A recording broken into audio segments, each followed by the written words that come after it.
I'm Stevie Grier, been with Microsoft for nearly 16 years, doing various jobs. Spent a long time in education, and I now head up our business in Scotland, which goes right across from Xbox and the cult of Minecraft, so anybody with kids will know all about that, right through to some of these cloud services that we're going to be talking about today. And it's part of my job today is to take you through some of the context of cloud. How do we get to the point where these hugely scalable services are actually relevant for you? What's some of the background to that? What are some of the services? So we'll be talking about cloud in general, not just Microsoft. I have a couple of videos to give my voice a rest on the way through.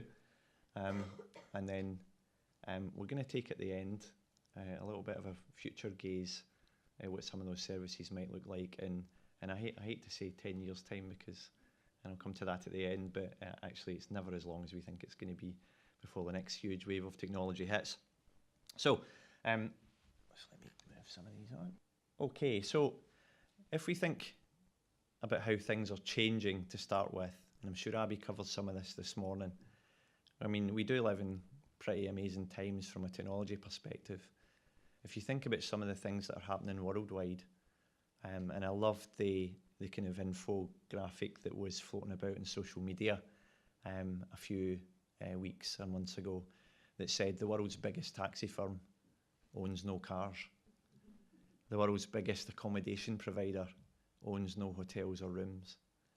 The world's biggest retailer has no stock.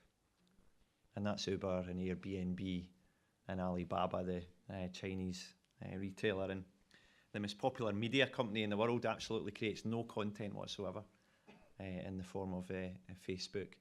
And what these are highlighting is that the interface to technology is almost now just as important as the underlying product, if you like. And all of these people in the current times have built these colossal businesses out of just a cool interface into things that you would potentially do anyway. Now, my favourite, when you think about behaviours, is TripAdvisor. So who is all a TripAdvisor user? Yeah, it's quite a lot of us. When I was doing my OneNote notes for this presentation, my speech, the handwriting recognition changed it to StripAdvisor, which I believe may be something completely different.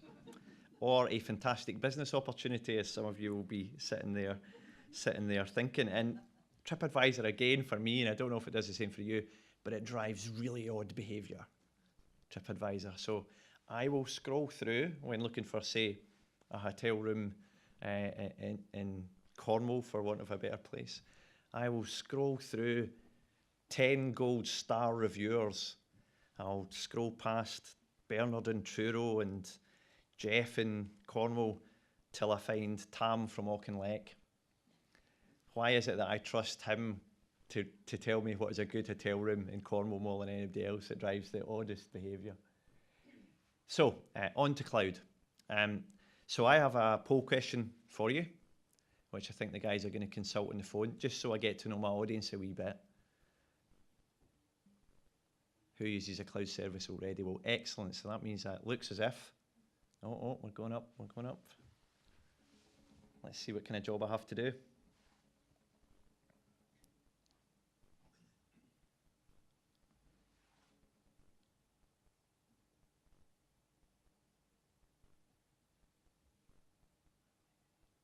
Fantastic. Cool. So it's looking like lots and lots of you do already. For those that don't, think about things like Xbox Live, Windows Update, iCloud, Skype, Minecraft. They're all cloud services too. Is it gonna go down? No, you're not convinced. Fantastic. Excellent. Well, that means 3/4 of you are potentially not going to learn too much new from me today, but hopefully you will learn something. And for the rest of you, we'll take a kind of whistle-stop tour of what is the cloud. So one of the things about cloud is that it's become very big. And it's very important in the context of this presentation that we don't get too hung up on cloud is for big things, cloud is for big companies, because it's absolutely not. And one of the things I said in the description for my presentation was that it's a fantastic leveler, and we'll go through why that's such a fantastic leveler for SMEs, for small businesses, for businesses of every size. But if you look at some of the what the analysts like to call megatrends or global technology megatrends, so mobility. Mostly, I'm guessing that everyone's interface in this room, their key interface in this room is likely to be mobile. I'd be very surprised if it isn't in some shape or form. So we're a pretty mobile world these days, if none more so than those that are engaging with technology, and even up to the amount of devices that people are using. So it's always a nice debate to talk about those 4 devices every day. Certainly for myself and my colleagues, it could even potentially be more than that sometimes. But certainly we have a proliferation of devices. The social stat actually is nearly a year old now. I'm betting that it's actually more. When you think about those, sometimes infamously funny Twitter scrolls of complaints and the responses back from organisations, and the really agile organisations these days are really equipped to deal with their customers via mobile and at scale. And I'm sure Abby covered a lot of that this morning. And the very agile companies are able to respond to complaints online and through social media. In actual fact, some of your best responses are going to come through being able to pass on praise equally, or pass on constructive feedback to these organisations. The cloud stuff we're going to talk about, and then we think about how data is changing everything. And Sharon's going to come on after me and tell you all about how the huge amounts of data that we are able to gather and able to use because of these big cloud services, the analysis that can be done of them, and what you can do, and how it's actually becoming really personal to you, and how you can interact and make best use of that data. And the UK government has classified it as one of the 8 great technologies that are going to drive the country forward, along with things like robotics, agri technology, and you can have a quick internet search for the rest. But big data certainly, and the concept of being able to take huge amounts of data, store it in one cloud place, and then analyze that data to give you amazing insights into it is hugely powerful. That, in combination with digital in general, is a hugely powerful thing. How many of you know or have heard of Martha Lane Fox? Yeah, so the famous founder of lastminute.com, the child of the dot-com boom in the 90s, has more recently been engaging with governments all over the world on the power of digital. And when she first started working in the coalition government in the UK a few years ago, she ran an exercise that looked at data and digital, and came to the conclusion that if we were able to move every transaction with this is just the public sector, every transaction with government of any kind in the UK was moved from its existing interface to digital, then we would have no national debt in 10 years. So that's a fairly powerful number that tells you how efficient and how much cost can be saved and better service delivered by moving things digitally. Hence the reason that the analysis of that data has been named by the government as being one of the things to look at. And then we'll talk a little bit more about this later, but just the huge 50 billion connected devices to the internet by 2020, which is now only a couple of years away, which is a phenomenal amount. Just staggers, especially someone of my age, if you like. And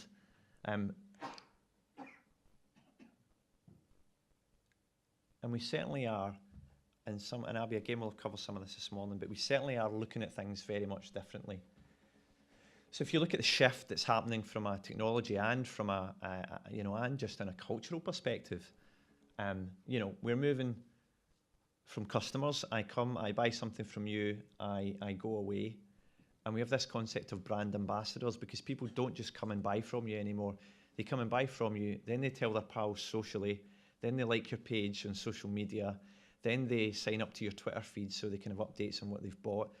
Other people see that what they have liked and appreciated, and genuinely from that single purchase, they become an ambassador for your brand, either good or bad. You look at fairly kind of static hierarchies. So even in organizations, you know, they're far, far less hierarchical than they used to be. And data and technology's allowed that to happen. It's just as easy for me to bring up a Skype for Business window and I am Satya Nadella or Bill Gates as it is for me to I am the... Not that I ever do that. But it's just as easy. We are now we knew who our customers were, we knew who our colleagues were, we knew who our friends were, and that was it. But now you have these huge networks where concept of a friend in the digital world is something completely different. You know, are you a friend with someone you follow on Twitter? You have these huge networks of individuals that you are connected to, rather than this hierarchy that we had before. You know, we usually knew where our information was. Now there is so much of it everywhere. You can go and find almost anything you like with ease, and it's just a click away. Where, you know, when we think about systems in general and how we use technology within our businesses, you look at, you know, very transactional things that allowed you to go in, buy stuff and go away, bring it back if there was something up. Now you've got intelligent systems that are suggesting what you might like to buy, what your friends might like to buy, what you would want to do next, what people who've bought this do next. And if you look at the Amazon logic, which is amazing, then you really are not looking at a transactional service. You're looking at something that's adapting, that's using machine learning and the power of that machine learning to decide what customers might want to do next, where they might want to spend their money next.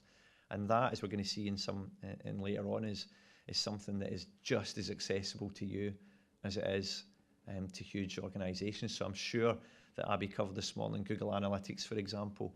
Now, years ago, to build a service as insightful as that would have been, you know, the world of big retailers, big business can afford to build the hugely complex services behind that. But yeah, you can go and get Google Analytics or Bing Analytics for free. And so suddenly you, from a one-man part-time organisation through to a multinational, have got this access to the same technology and the same insights as the big corporations do. And I spoke earlier about how it levels the playing field. And if you even think about that one example, then that levels the playing field quite substantially. And I noticed we had security featured really big, so I'm taking it the cyber guys in the breakout session did a fantastic job this morning. I can see some of them there. So you know, it used to be you know, security ended at the keypad that you put in going into your computer room, and you didn't really have to worry too much about that. And now it's in your pocket, and it's absolutely everywhere, and it's massively important. I'm going to talk a little bit about that as well. So we have these changes in how we look at stuff. And I talked a little bit about the kind of slow movement of information previously, and now the extrapolation of that into what we do.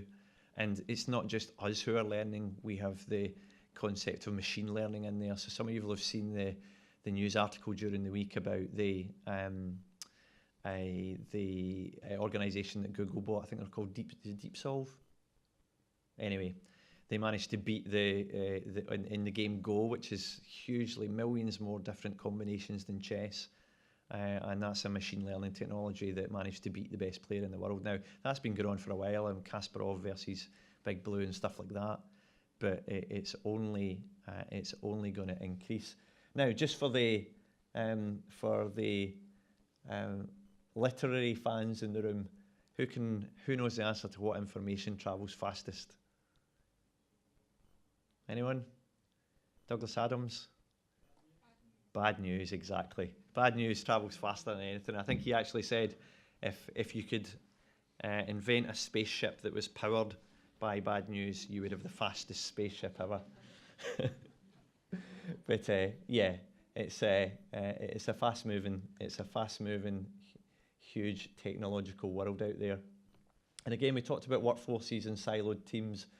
Actually, the cloud and the huge networking possibilities means that you are as likely to to get your answers from the other side of the world, as clearly you are, to the person sitting next to you. And again, this extrapolation of data and networks has really changed the way that we operate. Let me just move on. So what is it?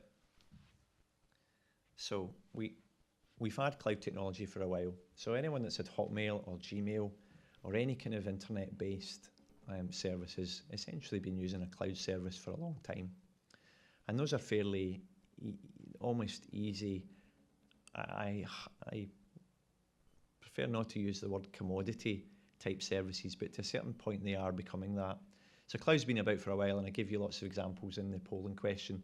You know, everything from Xbox and PlayStation Live to Office 365 to Google Docs to traditional productivity cloud services. But they are taking a massive step forward from these services into bigger and better things. And we're going to take a look at a quick video. So I need to apologise in advance. It's not my intent to come up here and sell Microsoft today. Not at all. So I really do need to ask you to remember that we have Amazon, we have IBM, we have Google, we have lots of cloud providers. We have smaller cloud providers in Scotland, Bright Solid, IOMart, many different organisations that are essentially providing you services from their data centres, building you technological capability and allowing you to consume it as a service rather than build it yourself. So there's a few brands in here from Microsoft, but I thought it was a pretty powerful video just to let you sort of get a grasp of what the different types of cloud technology are. So I'll hopefully just let it play for you just now. About 2 years ago, cloud computing started to move to the top of the IT leaders' to-do list. Now many organizations are saying it's transforming the way that they work and communicate. But what exactly does that mean? I'm Mike Gembeck, the Chief Analytics Officer at Just Giving. We're big users of cloud computing. So Microsoft asked me to investigate. We'll start with a household name, M&S. Marks & Spencer is currently going through a large transformation, making sure we can respond to how customers want to interact with us. As part of that, we've invested in the Microsoft Office suite of collaboration tools to allow our colleagues to communicate much more easily than they have done in the past. Part of the Office 365 suite is Skype for Business, which includes video conferencing, messaging and presence. Another element is that we can share our desktops so that we all know that we're looking at and referencing the same content. We're based all across the country, so we use Yammer to share stories, to ask questions about different policies, get advice from different teams, and also raise awareness of the different work that we're doing. And it really does help people to collaborate in a better way and find answers to their queries really quickly. OneDrive allows us to store files centrally, and it allows us then to share them in a very secure way with version control operating very centrally.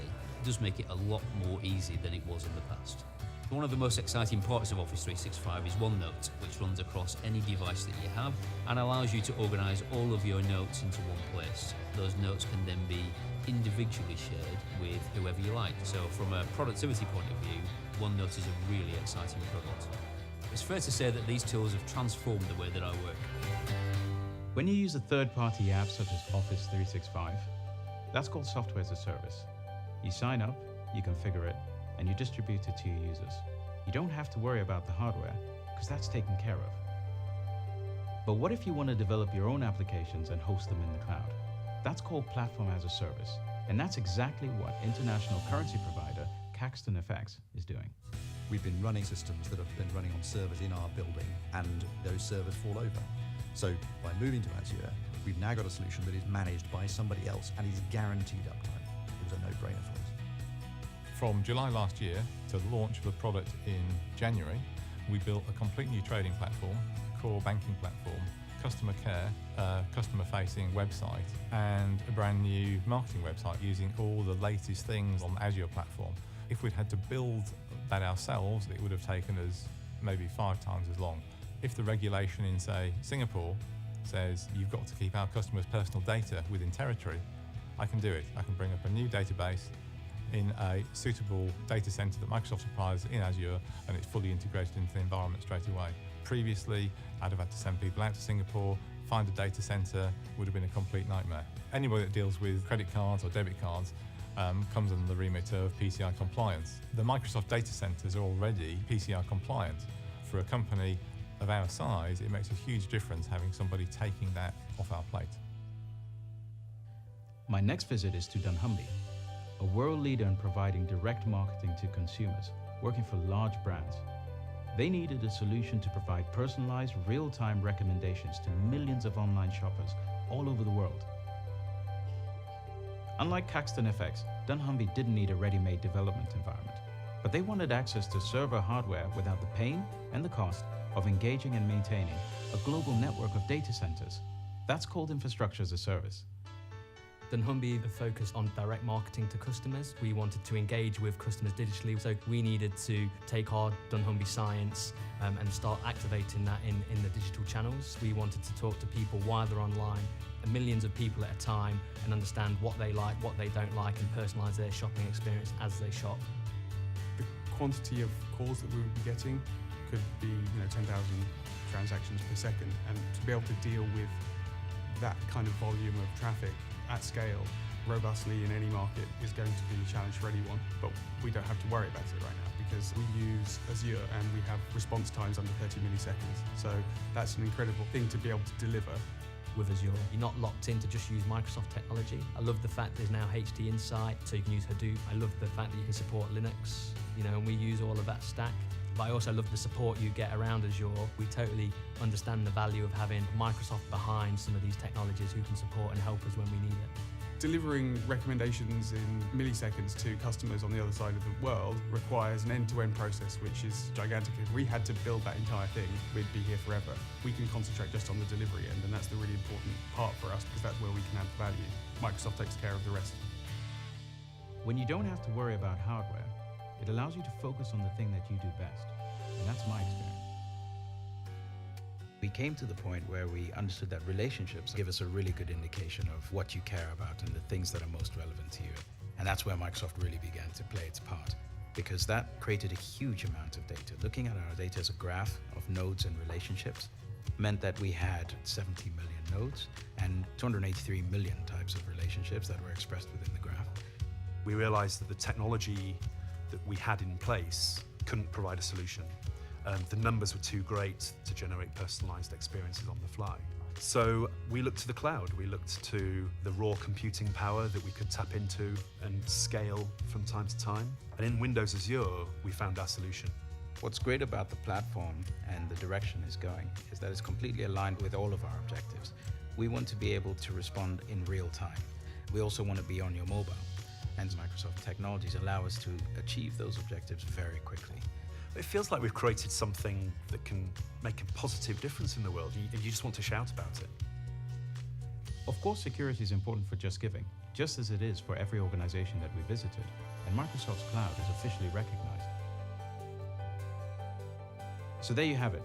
All the organizations we visited are doing things they could never have done before. And just like me, they're able to focus on their core strengths and progress faster because of the cloud.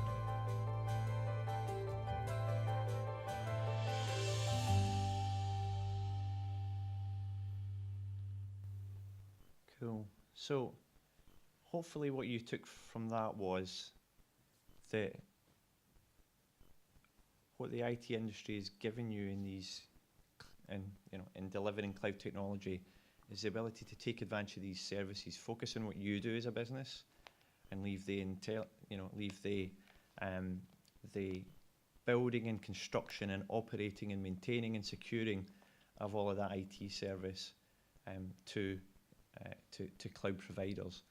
And it's also really important to point out that whilst those were very big organisations, that again, that same technology is available in the same way to you. So we spoke a little bit there about one of the case studies was it would take us years to build the scale that's required for the, I think it was a currency trading platform or something like that. And with these large multi-tenanted public cloud providers, Amazon, ourselves, IBM, Oracle, Google, that's a few clicks away. So you can scale from one server to 1,000,001 servers in a couple of clicks if you have peak times in your business, you can scale up the performance in the technology to cope with those peaks, and then you can dial it back down. And most of the cost models in cloud actually allow you to turn stuff off and on. You don't have these big upfront build costs in technology and just general IT stuff. You can actually get on with what your business does is it's at its core. And the technology, you should be able to consume what you need. So if you look at some of the advantages of it, when you're consuming a service on the cloud, you're potentially never going to have to upgrade again. So I'm imagining that some of you either will be in the world of or will remember it of, okay, I need the next version of this, but I'm too busy getting on with my business, so I'm just going to wait. And you wait and you wait and you wait, and before you know it, you're 6 or 7 years out of date technology-wise. You can't afford the disruption in your business to change, and you kind of stay that way, or you fling a whole load of money at it. Complete. 8 minutes, 57 seconds left. My phone's telling me how much time I've got left. Or you go and you are going to have to, you invest a lot of money, you fling money at the problem, you get up to date, you pat yourself in the back and you say, jobs are good and I'm at the forefront again. And now, as we've seen the pace of technology change, in 3 or 4 months, you're potentially behind. And when the power of some of that technology, it's not just been about it's no longer about, the word processor you're using. If your competitors are using the latest analytics telling them what their customers buying and likely to buy, and you're 4 or 5 months or years out of date on that, then you are not getting access to the technology and the insight that's going to allow you to grow your business. So it's really about allowing you to focus on what you do and starting to think about consuming services rather than constructing or building on your own. And the fantastic thing for Scotland is that we have a thriving technology partner community who are there to help you take advantage of these services. So they're regularly updated by us, by the providers, by the IT world. So we will add new features in for you on a regular basis that we hope always benefit you. We try not to break anything. But when we generally bring stuff on board, we've just brought some machine learning stuff into our environment, for example.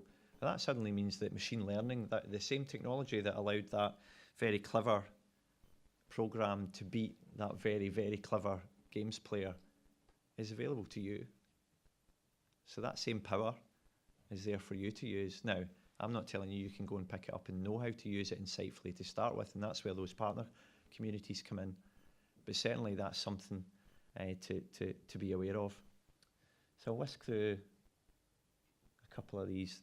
The cloud is by its very nature mobile, and we talked earlier about how that's the primary interface for technology these days. Because you're in centralised data centres, if you like, and everything's presented over the internet, then you're going to be able to access cloud-based services on any device from anywhere that has connectivity. Now that's incredibly powerful. You're not going into the office to use technology, and I'll bet you none of you are, because you've come to a technology event, and I'm pretty certain you won't be. And that's a kind of rudimentary example.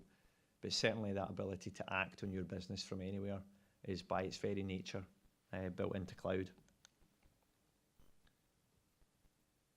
Let's talk a little bit about security too, because it's massively important. Let's look at some of it practically. In our Dublin data centres, we host some of the most sensitive data you can possibly imagine. We, as an individual entering that site, we don't publish any of the addresses. We have defences outside, which NATO will certify as being first-line tank-proof. We will weigh you and sniff you on the way in. We will weigh you and sniff you on the way out. We man those, given that security, and I'm hoping the cyber guys backed this up this morning, people are the biggest security issue, usually not technology. So we operate those data centres. Our Dublin data centre, operating at its peak, has 14 people in it. Now we are roughly the size of 3 football pitches. We take people out of the security equation as much as we can. We have government data in those data centres. The Ministry of Defence just moved its 90,000 users into the cloud. which we're hoping gives the kind of, if it's good enough for those guys, it's usually okay for small business, but we don't in any way, we are never flippant or complacent about any of our customers, and neither are any of the cloud providers. So we need to be certified to certain levels to provide services to government and to secret organisations, to in actual fact, any organisation that stores valuable data in the cloud. Now, you have every right to be concerned about that, but we go through, I guess it's again one of those real life questions that says, is the server that's in your back store with all your company's data on it more secure than our tank-proof data centres? Now, we could have we'll argue in the corridor about that, but it shows you how serious the cloud providers take the security of your data.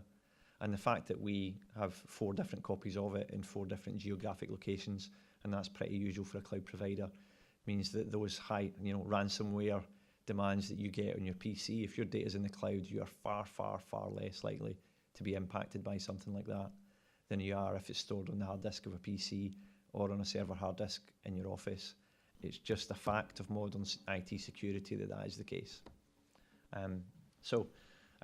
We've also take a people-centric approach to it. So the ability to encrypt data in transit between your device and the cloud, meaning if it's intercepted, no one can get to it. And the secure technology is down to here, and that's encrypted networks, encrypted data. Everything we look to do is to apply layers of security to that data everywhere it goes. So I'm betting if I managed to pick up a few phones in this audience right now, I'd find a few things about your business on that phone that you would absolutely not want anyone to have access to. And that's when you should be thinking about again, those cloud services are very well protected, and they offer a far, far greater degree of safety than... 2 minutes, 57 seconds left. His days are numbered. That's what you get for downloading an app 5 minutes before you go on stage. So yeah, and where you have where you're acting within regulations, then you also have the ability to have security at various points in time. So if I go and send an email currently to 30 people in the office, it'll point out to me that 29 of them are external. And that makes me think, if I sent that to the wrong DL and I look and there's 29 external people on there. So it goes from various hints and tips through to actual policy that won't let you send to certain places. Potentially you have data that never wants to be sent as an attachment or should never leave your company. And with cloud technology, you have the ability to apply that security so that I can never send the office accounts and the payroll file anywhere outside of my organisation. And that's the type of security that you can apply in these environments. So I was reflecting last week that I've done something like 28 interviews in the last 3 or 4 weeks. And it's amazing these days how this generation want to engage with technology and engage with companies. So it was amazing to me that a good proportion of those interviewees came and said, I presume we'll be doing this by Skype, which is amazing, really, because you'd have thought, I certainly turned up to every interview looking not dissimilar to I do now. Whereas now I know what posters are on their wall, how the desk at the back of the room's looking, and it's a pretty insightful process, I can tell you. But it just shows you the kind of timing that we're the kind of thing that we're looking at these days, and certainly that social, available everywhere, mobile and secure world is certainly where these guys have grown up in and expect almost. And again, that's the type of technology that keeps rolling forward when you're using the cloud. So Sharon's going to talk quite a lot about insights into data. So I'm not going to steal her thunder other than to say that there's an awful lot of it out there, and it's incredible what you can do to make sense of it these days. And I'm really looking forward to Sharon's insight on that. But if we get this all right, so what you're going to see here is a looking forward technology video. We first did one of these in, I think it was 2012, and we said this is 2019, and we had to retire the video in 2014 because everything had been done. So I spoke earlier about the, how far away you think things are. And in actual fact, we had to retire our future-looking video only 20% of the way through the predicted timescale. So this is exactly as the screen says there. Kat's in one part of the world looking for a job. She looks like one of those needy millennials to me. And on the other side here, Lola's looking for experts. So have a wee look at how we might be engaging technology, and then I'll step aside and Sharon will take over.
So that's how we look forward. So some of the things you've seen there were everything is real time.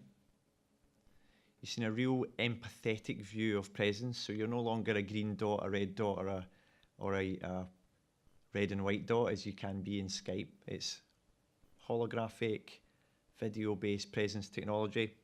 Smart personal assistants, well, we already know that technology is striding really forward with them. As I said, real-time data.